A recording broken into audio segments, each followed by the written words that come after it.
Every year, over 37 million tourists flood into the UK. That's more people than the entire population of Canada. Sounds great for the economy, right? Well, not exactly, because behind those smiling selfies, cobbled streets, and charming coastal views lies a darker truth. Some of the UK's most beautiful towns are being crushed by the very people who adore them. From local families priced out of their own neighbourhoods to centuries-old streets jammed with rental scooters and snack wrappers, something is breaking. Tourism, once a blessing, is turning into a curse. In this video, we're uncovering 10 stunning British towns that are quietly being ruined by over-tourism. Some of them are world-famous, others might surprise you. But in every case, something precious is being lost, and most people don't even notice. How did it get this bad? Why are locals fleeing places they once called home? And what does it really mean when a town becomes a brand? Stick around, because you might just recognize your favorite getaway spot in this list, and by the end, you'll see it in a completely different light. Number 10. Conwy, Wales. Nestled on the rugged north coast of Wales, Conwy is the kind of place that looks like it leapt straight from the pages of a medieval storybook. With its 13th century castle towering over the River Conwy and ancient stone walls that wrap protectively around the old town, it's easy to see why tourists are spellbound by its charm. But lately, this historic treasure has become a victim of its own beauty. What was once a peaceful retreat, known mostly to locals and history buffs, has exploded in popularity thanks to social media. Instagram has made Conwy's castle walls, harbour views, and quaint tea rooms the backdrop of millions of holiday photos. And with that visibility has come a tidal wave of visitors, especially during peak season. Narrow streets designed for horses now struggle under bumper-to-bumper traffic. Local shops that once served residents now cater to a transient crowd. And as demand for short-term rentals rises, lifelong locals are being priced out of their own homes. A recent report revealed that in some parts of Conwy County, nearly 1 in 3 homes are now second homes or holiday lets. Efforts to limit second home ownership have faced backlash. And while some councils have imposed increased council taxes, many fear it's too little, too late. Even the castle's charm can't shield it from change. Residents have raised alarms about overcrowding damaging the town's character. Parking spaces vanish early in the morning. Local pubs now serve more tourists than neighbours. And as the noise rises, so does the sense that the community is fading. The town's heart still beats strong, but it's changing. Community voices are growing louder, asking, at what point does preserving history mean protecting the present? Conwy remains breathtaking, but if trends continue, the people who make it truly special might be the first to vanish. Number 9. Blackpool, Lancashire. Once the jewel of the British seaside, Blackpool was where entire generations made memories, riding the trams, strolling the pier, and queuing for fish and chips under the glow of the famous illuminations. But today, Blackpool is grappling with a very different kind of fame. Tourism didn't just visit Blackpool, it planted itself deep. What was once a thriving holiday town for working-class families is now caught in a strange identity crisis. On one hand, it's a nostalgic symbol of classic British vacations. On the other, it's become a hotspot for stag-doos, budget weekenders, and all-night partying. This shift hasn't been kind. While tourism keeps parts of the economy alive, it's also overwhelmed local infrastructure. Seasonal booms lead to seasonal work, unstable housing, and fluctuating prices. Some neighbourhoods have seen once proud hotels turned into cheap party hostels or even emergency accommodation. And then there's the image problem. Blackpool's chaotic nightlife has made headlines for all the wrong reasons, driving away families who once called it their go-to destination. Locals speak of a town stuck in limbo, no longer thriving but not forgotten either. Attempts to reinvent Blackpool with art shows, investments in transport, and family-friendly marketing have shown some promise. But the scars of over-reliance on tourism run deep. Is there still magic in Blackpool? Absolutely. But to find it, you might need to look past the crowds, past the flashing lights, and listen to the voices of the people who live there all year round. What do you think? Can Blackpool make a comeback, or is its golden era behind it? Let us know your thoughts in the comments. And if you're enjoying the video, don't forget to like, subscribe, and hit the bell so you don't miss the next town on this list. Number 8. St Ives, Cornwall. There was a time when St Ives was considered Cornwall's best-kept secret, a quiet artist's haven where the sea looked like the Mediterranean and time moved a little slower. Locals would gather for fish festivals, children played on golden beaches without the shadow of a phone camera, and art galleries tucked into alleyways quietly thrived. But those days? They're fading fast. Now, St Ives is everywhere. In magazines, on influencers' feeds, on weekend getaway lists and real estate portfolios, and with that popularity has come a quiet unraveling. In summer, the town swells far beyond its capacity. The streets, narrow and winding, clog with day trippers. Locals joke about not being able to buy a pint of milk during tourist season. It's not really a joke. The housing crisis here is severe. As second homes and Airbnbs multiply, permanent residents vanish. Many homes are empty most of the year, beautifully renovated, lovingly decorated, and utterly lifeless. St Ives has become a postcard, not a place. There's resentment now, not loud. But it simmers in shop windows with locals' first signs, in council meetings about tourist taxes, in conversations at the pub about who's left and who can't afford to stay. What happens when a town becomes a destination more than a home? When a place stops evolving because it must stay photogenic? St Ives is still stunning. The light that drew painters here still glows. The tide still rolls in like clockwork. But if you listen closely, past the crashing waves and camera shutters, you'll hear something else. The sound of a community being slowly priced out of its own paradise. And the saddest part? Most visitors will never even notice what's been lost. Number 7. Brighton, East Sussex. Brighton has always been a little different. Edgy, vibrant, unapologetically bold. It's where punk met poetry and political protests mingled with beach yoga. For decades, it was a sanctuary for artists, students, the LGBTQ+ community, and free spirits of all kinds. But now, Brighton is caught in a tug-of-war between being a haven and being a brand. The city's popularity has exploded. It's not just the beach or the nightlife. Brighton sells a lifestyle, and people are buying in fast. But the cost of that image is starting to show. Local rents are some of the highest outside London. Entire blocks have been converted into short-term rentals. And while tourism fuels the economy, it also chokes the streets, clogs the bins, and stretches services to their limits during high season. The iconic seafront? Packed. The narrow lanes? Overrun. And many residents now report feeling like strangers in their own city, especially in summer, when the crowds descend and everything becomes a little more chaotic. Some say the soul of Brighton is fading, not disappearing, just being drowned out by noise. Noise from party crowds, from investors flipping properties, from businesses chasing the tourist pound.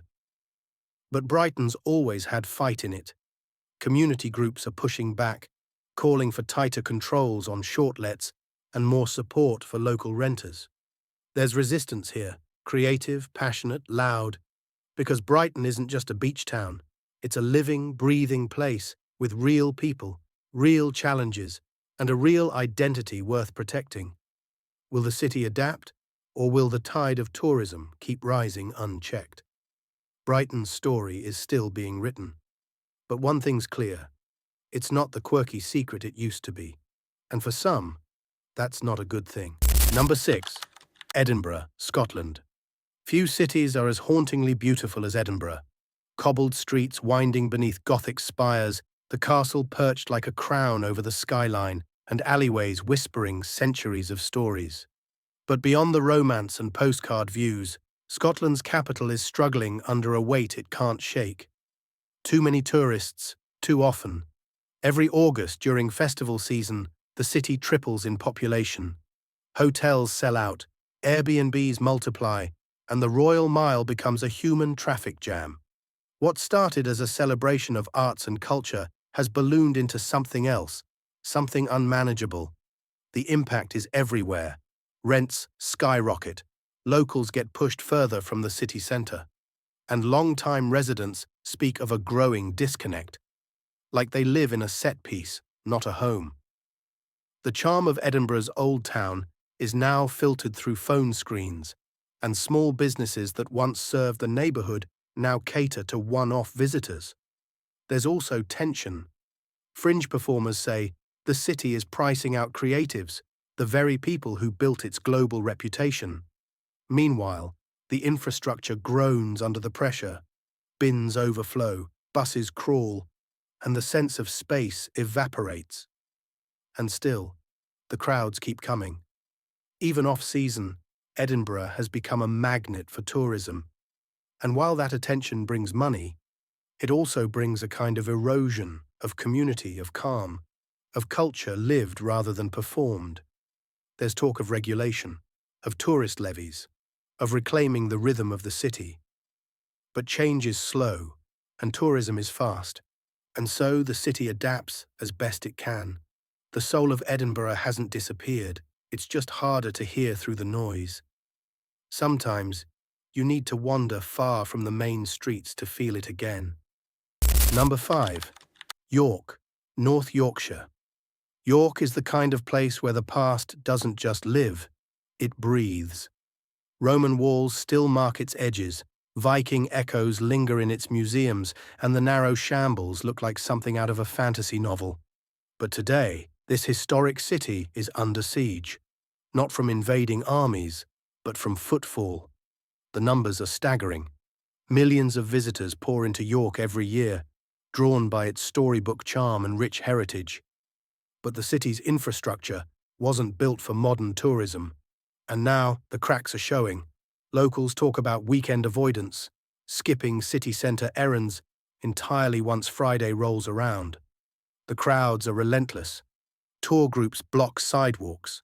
Coach buses clog medieval streets, never meant for wheels. And while business is booming, it's not all good news. Traditional shops are disappearing, replaced by chain stores and novelty cafes. Housing is tight. Students and renters compete with Airbnb investors, pushing costs ever higher. In some neighborhoods, ghost homes dominate. Beautiful on the outside, but dark and empty on weeknights. There's also a deeper concern, that the very essence of York is being polished for outside approval. Historical authenticity is repackaged as experience. Culture becomes performance. And slowly, subtly, the city becomes less lived in and more looked at. Local councils are exploring regulation, but it's a delicate balance. Tourism funds preservation. But what good is preserving a city if it loses the people who give it life? York's story is long, rich, and still unfolding. But if the current chapter isn't handled with care, we may find that what makes the city special, its grit, its history, its heartbeat, is being worn away, one souvenir at a time. Number 4. Stratford-upon-Avon, Warwickshire. Stratford-upon-Avon should feel like a peaceful tribute to history. It's the birthplace of Shakespeare, a place of literary pilgrimage, where every timbered building and garden seems to whisper verses from the bard. But instead of poetic calm, what you'll often find now is congestion, queues, and a town stretched thin by its own fame. Tourism here isn't new, it's been happening for centuries, but it's the scale that's shifted. On peak days, the volume of visitors can rival that of a small city. Tour buses flood in, pavements overflow, and suddenly the quiet charm of Tudor England feels more like a theme park than a town. Local life has adapted. Some would say too much. Cafes cater more to tourists than residents. Gift shops selling plastic skulls and quill pens line the high street, and in some ways, Stratford has become a stage where even the ordinary feels overly curated. Housing isn't immune either. As short-term rentals grow, more locals report being priced out of their own neighborhoods. The town risks losing the very community that makes it more than a historical set piece. The question isn't whether Stratford should welcome tourists. It's how much tourism a town of 30,000 can realistically absorb without losing its soul. Because when the streets are too packed to stroll, and the only pubs that survive are the ones with Shakespeare-themed menus, you start to wonder, who is this town really for? There are still quiet corners in Stratford, still moments of real magic, but they're getting harder to find, buried under the weight of expectation and 1,000 souvenir bags. The past may be preserved here, but the present? It's walking a tightrope. Number 3. Cambridge, Cambridgeshire. Cambridge is more than just a university town. It's a symbol of intellect, of tradition, of riverside calm and architectural grace. Tourists come for the colleges, the punting, the snapshots on the backs of brochures. But what they rarely see is the pressure all of this attention puts on a city that's already full to the brim. The problem isn't that people visit Cambridge, it's that everyone visits the same Cambridge. The same punting tours clog the River Cam. The same walking groups pack the narrow streets. The same selfies in front of King's College. Meanwhile, residents dodge camera flashes on their way to work and try to navigate a city slowly being restructured for short-term attention spans. Tourism has made the city wealthier, but not necessarily more livable. House prices have soared, and rental costs are among the highest in the UK. While students and tourists come and go, locals often struggle to stay. Independent shops close, chain stores move in, and the space that once felt academic and human-sized now feels like a polished product. And it's not just economics, it's identity. Cambridge used to feel like a town with a university. Increasingly, it feels like a university with a backdrop, one curated for visitor-friendly experiences rather than lived-in authenticity. Transport suffers too. Cyclists, pedestrians, buses and sightseeing tours all compete for space in streets that haven't widened since the 1800s. The infrastructure groans, even as tourist numbers rise. There are still places of calm, green corners, tucked-away pubs, quiet neighborhoods, but they're retreating. Each summer, the crowds grow, and each year, the question grows louder. How do you protect something so famous from being consumed by its fame? Cambridge is brilliant, but brilliance, when overexposed, can start to blind. Number 2. Oxford, Oxfordshire. Oxford wears history like a second skin. The spires, the cobblestones, the college quads. They don't just suggest tradition, they demand it. And for centuries, this city has drawn seekers of knowledge, of beauty, of something timeless. But in recent years, Oxford has drawn another kind of crowd, the over-curious tourist.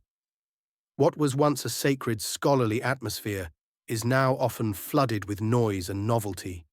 Tour buses unload wave after wave onto streets already too narrow. Punting tours play out like conveyor belts. Cafes and museums compete with souvenir shops and Harry Potter walking tours. The issue isn't that people come, it's how the city bends around them. Housing is a crisis. Students, staff and locals alike struggle to find affordable homes. Investors scoop up properties for short lets. And in some parts of the city, entire buildings are virtually empty outside peak season. What should be a vibrant, diverse community instead feels hollowed out.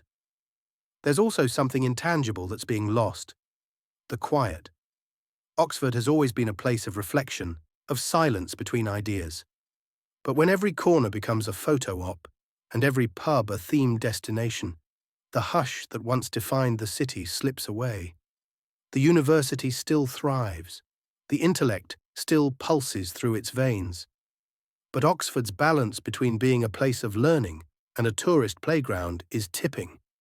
And if it tips too far, what's left might be just a stage set, grand, photogenic, but no longer alive. Oxford's challenge is one of preservation, not just of buildings, but of atmosphere, of dignity, of the invisible culture that made it great in the first place. Because once that goes, the bricks may remain, but the spirit could vanish. Number 1. Bath, Somerset. If there's a city in the UK that feels like it was made to be admired, it's Bath. Its creamy Georgian stone, sweeping crescents, Roman baths, and symmetrical streets seem carved from perfection. It's a UNESCO World Heritage Site, and it knows it. But there's a thin line between elegance and exhibition, and Bath may have crossed it. Every year, millions visit to soak in the atmosphere. But the atmosphere, in truth, is struggling to breathe. The city centre has become a bottleneck of coach tours, street performers, pop-up stalls, and visitors chasing Jane Austen fantasies. In the summer, it's not uncommon to see queues outside the Abbey that stretch down the street, and tourists packed so tightly it's hard to see the city at all. Locals increasingly avoid the centre. Independent shops have closed, unable to afford rising rents that favour chain stores targeting short-term shoppers. Student housing clashes with holiday lets, and many residents say they no longer feel this city belongs to them. The irony is painful. The very beauty that defines Bath has turned it into a living museum, carefully preserved, endlessly photographed, and slowly emptied of life. Heritage and tourism are now locked in a delicate dance. Preservation funds come from visitor revenue, but overexposure threatens the very charm people pay to see. It's a city fighting to stay authentic while being consumed by its image. Bath is still breathtaking, but walk its quieter lanes, speak to locals who've watched the changes, and you'll hear the same concern, a fear that the soul of Bath is slipping beneath the surface, like steam rising off the Roman baths, visible, fleeting, and soon to disappear. Sometimes the price of perfection is too many admirers. And now, we want to hear from you. Which of these towns shocked you the most? And have you seen over-tourism in action? Drop your thoughts in the comments below. If you found this eye-opening, check out our previous video on Hidden UK Towns Still Untouched by Tourists. It's a perfect follow-up. We pour hours into every video to bring you stories that matter. So if you want to support us, just hit subscribe. It's only one click, but it means the world to us.